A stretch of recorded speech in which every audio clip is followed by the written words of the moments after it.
1854 সালের একটা স্থাপনা সার্কিট হাউস, সিলেট গেট বলে যেটা প্রবেশ পথ। সাতকরা ফলটা হচ্ছে এটা প্রবেশ করে গাড়িগুলো। তো এখানে আমরা থেমেছি। এখানে যে রাতারগুলের বিশেষ এটা নেওয়া হয়েছে, রাতারগুলের কিছুটা ভিতরের দিকে চলে আসছি। তো ভিউয়ার্স, আজকে আমরা সিলেটে 1854 সালের একটা স্থাপনায় চলে আসছি। এটা সিলেটের আলী আমজাদ ঘড়ি নামে পরিচিত। এটা সিলেটের একটা ঐতিহ্যবাহী স্থাপনা বলা চলে।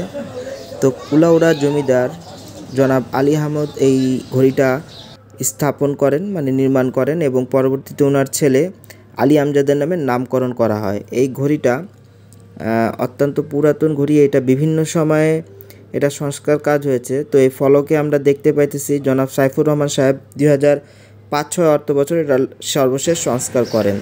তো এর পাশেই যে আমরা সিলেটের ঐতিহ্যবাহী ব্রিজটা, যেটা ব্রিটিশরা নির্মাণ করেছিল, সেটা দেখতে পাইতেছি। আমরা একটু উপরে যাব একটু পরে। তো এই ব্রিজের নিচ দিয়ে বয়ে চলেছে সিলেটের আরেকটা ঐতিহ্য, সুরমা নদীটা। তো সুরমা নদীটা দেখা যেতেছে। চলেন আমরা উপরের দিকে যাই। এটা হচ্ছে সিলেট সার্কিট হাউস। ভিউয়ার্স, এখন আমরা আছি সিলেট গেট বলে যেটা প্রবেশ পথ। তো এখানে দেশি মালটা দেখা যাচ্ছে। তাছাড়া সিলেটের একটা খাবার আছে যেটা খুবই আলাদা রকম, এই যে সিলেটের লেবু। এটা লেবু না ভাই? কি হ্যাঁ? আটকরা কি জিনিস? মালটার প্রকৃতি এটা, এটা দিয়ে ও আটকরা। আমরা যে মাংস দিয়ে খাই এটাই তো। এই আমরা তো আজকে ভাই পানসিতে ইয়েতেও খাইলাম, কিন্তু এই জিনিসটা ছিল না, খালি মাংসর টুকরা দিয়ে রাখছে। তো ভিউয়ার্স, এই যে আপনারা দেখছেন আটকরা, আটকরা না, মাংসর নাম কি জানি, সাতকরা। সাতকরা না, এই সাতকরা জিনিসটা, এই ফলটা হইতেছে এইটা সাতকরা ফল, যেটা সিলেটের ঐতিহ্যবাহী খাবার। এই সাতকরা ফলটা হচ্ছে এটা।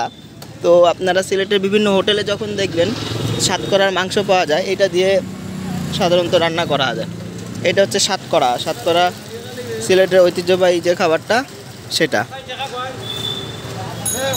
সিলেটের পান স্থানটা হচ্ছে গিয়ে সিলেটের যে প্রবেশ মুখটা, মানে লোহার ব্রিজটার নিচের দিকে। আমরা এখন উপরের দিকে যাব।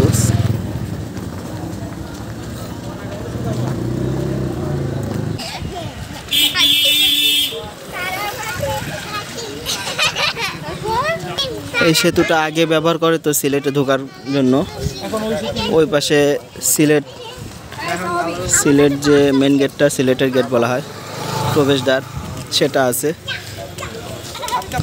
তো এই পাশে যে সেতুটা, সেটা দেখা যাচ্ছে। আর সামনে যে একটা সেতু দেখা যাচ্ছে, বর্তমানে এই সেতুটা দিয়ে সিলেটে প্রবেশ করে গাড়িগুলো। তো ব্রিজটা অনেক ঐতিহ্যবাহী ব্রিজ হিসাবেই ব্যবহার হয়েছে এক সময়।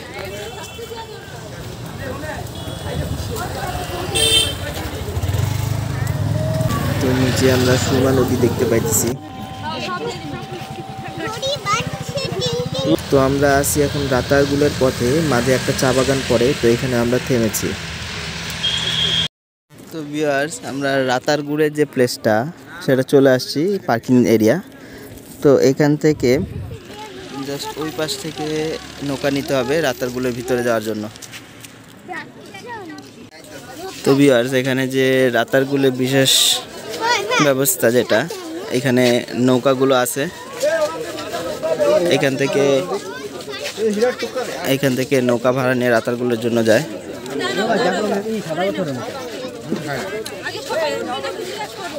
তো এই নৌকাগুলো যায় রাতারগুলে।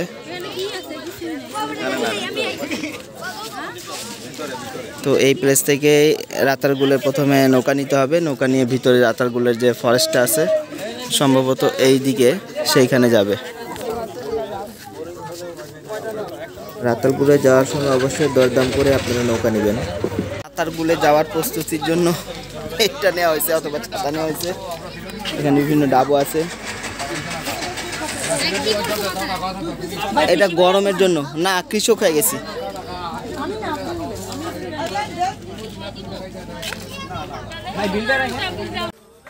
তো ভিউয়ার্স, প্রচণ্ড গরম ঠেলেই আমরা রাতারগুলের কিছুটা ভিতরের দিকে চলে আসছি। তো এই রাতারগুলটা সিলেট মূল শহর থেকে প্রায় 25 থেকে 26 কিলোমিটার দূরে পথ জার্নি করে আমরা চলে আসছি।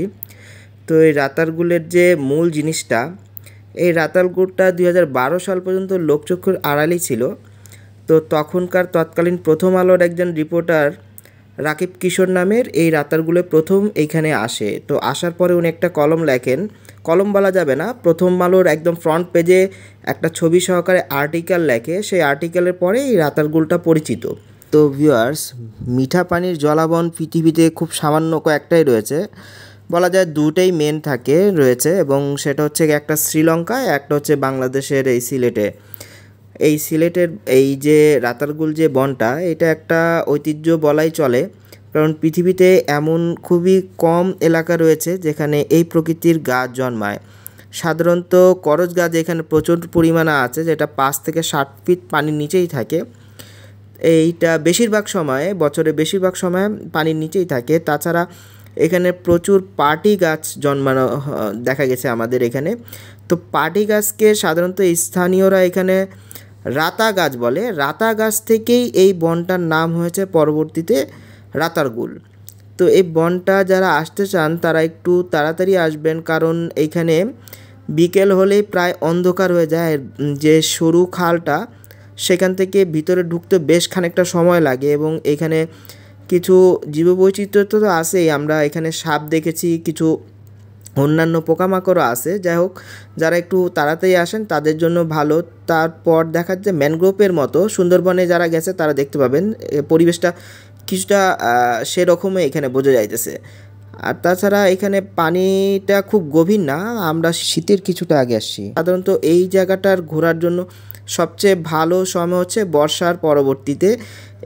এই প্লেসটার রূপ অত্যাধিক আরও বেড়ে যায়। এই যে তো নিচে যে পানিটার কালার দেখতেছেন ঘোলা, এইটা একেবারে স্বচ্ছ কাচের মতো হয়ে যায় বর্ষার শেষ দিকে। তো পৃথিবীর ভিতরে যে কয়টা সোয়ান ফরেস্ট আছে তার মধ্যে অন্যতম এটি।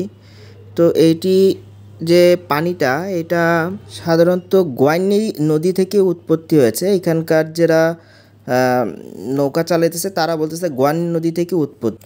তো জায়গাটা বেশ নিরিবিলি, সাধারণত বন যেভাবে হয় সেভাবে একদম কাছ থেকে যারা মানে প্রাকৃতিক প্রেমিক তাদের জন্য জায়গাটা খুবই অ্যাট্রাকটিভ, কারণ একেবারেই আপনি দেখা যাচ্ছে যে 7 ফিট 8 ফিট উঁচু পর্যন্ত চলে গেছে আপনার গাছের শিকড়, এবং নিচের দিক থেকে আমরা যাইতেছি, এবং এটার বিভিন্ন ব্রাঞ্চ আছে। সেই ব্রাঞ্চের ভিতর থেকে হয়ে তারপরে আপনার একেবারে গভীরতাতে একটা পয়েন্ট আছে। সে পয়েন্টটার ভিতরে অনেকেই নৌকাটা থামিয়ে অনেকক্ষণ ছবি টবি তুলে। বিশেষ করে এই জায়গাটা খুবই মানে পরিচিত। যারা এখানে আসতে চান সাধারণত বর্ষা বা বর্ষা পরবর্তী সময় আসলে আরও এইটার রূপটা আরও একেবারে স্পষ্ট হয়ে ওঠে। তো এই যে শিকড়গুলো দেখতে পাইতেছেন আপনারা, সেইগুলো একেবারে টুপু টুপু অবস্থায় থাকে পানিতে। এইটাও একটা প্লেস যেখানে অনেকে নৌকা থামিয়ে ছবি তুলে। এটা একটা সার্কেলের মতো জায়গা, এখানে অনেকগুলো নৌকা আছে, এবং বিভিন্ন ব্রাঞ্চের মতো যে প্লেসটা, একটার ভিতর থেকে আরেকটা অনেক ভিতরে চলে গেছে। তো কিছুটা ভিতরের দিকে গেলে দেখা যায় যে অন্ধকার আচ্ছন্ন, কারণ এমনি রেন ফরেস্ট যেহেতু সাধারণত পাতা দিয়ে ঘেরা থাকে একেবারেই, তো ওই জায়গাটা অন্ধকার। তাই যারা আসবেন তারা অবশ্যই পারলে তাড়াতাড়ি আসেন। তো এখানে আমরা কিছুটা সাপ দেখা যাইতেছিল, একটা দুইটা। তো এটা স্বাভাবিক জিনিস যে বনের ভিতরে সাপ থাকবে, এটা তো আর মানুষ থাকার জায়গা না, তো ওনাদের জায়গা। তো আমরা বড় কোনো প্রজাতির কোনো জন্তু বা কোনো প্রাণী দেখি নেই। ছোট ছোট কয়েকটা পোকামাকড়, কিছু পাখি আছে, এবং বিভিন্ন রকমের শব্দ হইতেছে, জানি না এটা। যাই হোক, আমরা এরপরে চলে যাব সাদা পাথরের উদ্দেশ্য। তো এখানে আমরা বেশিক্ষণ অতিবাহিত করিনি, খুব সামান্যক্ষণের মধ্যেই আমরা এখান থেকে বের হয়ে গেছি। আমাদের নেক্সট ডেস্টিনেশন হচ্ছে সাদা পাথর। তো ভিউয়ার্স, আমরা সাদা পাথর গিয়ে আপনাদের সাথে আবার কথা বলবো।